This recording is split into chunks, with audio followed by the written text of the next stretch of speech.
Welcome to Wednesday, Winning Government Jobs. This section is how the panel marks applications.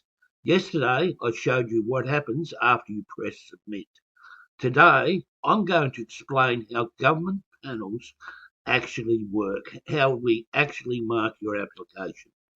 Most applicants think we simply read applications and decide who we like best. That's not how it works.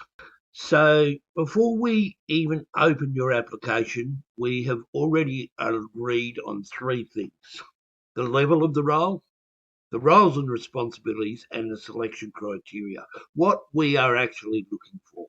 So let's look at Leadership Competency Framework, okay, or LCF. Don't let the name confuse you. It's simply the level we expect your examples to be written to. Think about policy. At levels 2 and 3, you're expected to know what policy is and follow it. At level 4, you're explaining it to others, making sure it's followed. Levels 5 and 6, you're leading teams and ensuring everyone complies. By level 7, you're actually writing the policy, and above that, the senior executives approve the policy. As the level increases, so does the leadership, accountability, and influence.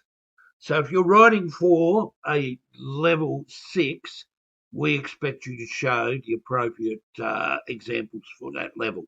The next come the roles and responsibilities. They're simply the duties you perform every day on the job. Then comes the selection criteria. That's the standard we use to assess your application. Think of it like a jigsaw puzzle.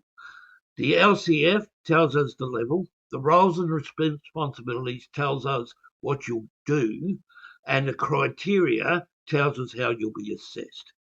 Your examples and outcomes need to fit all three. So let's have a look at a quick example. Okay, the APS State Strategic Planner role. It requires leading engagement with local governments and external stakeholders.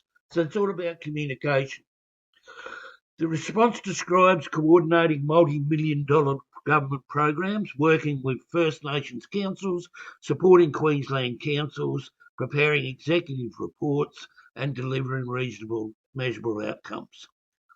Why would this score highly? Because it matches the responsibility, demonstrates the APS 6 capability, so the LCF, and aligns with the criteria. It provides measurable evidence that we can assess. Government panels don't mark effort. They mark evidence at the level of the job. That's why Employment One asks so many questions before we write anything. The better the information you provide, the stronger your examples, the easier it is to produce an application that demonstrates your capability. You answer the questions, Employment One writes the documents. Here's a special announcement. For a limited time, viewers of the series can purchase Employment One software at the lower price. It writes your resume and your criteria. Again, we will be asking you the questions. Visit employmentone.com.au to secure your price today.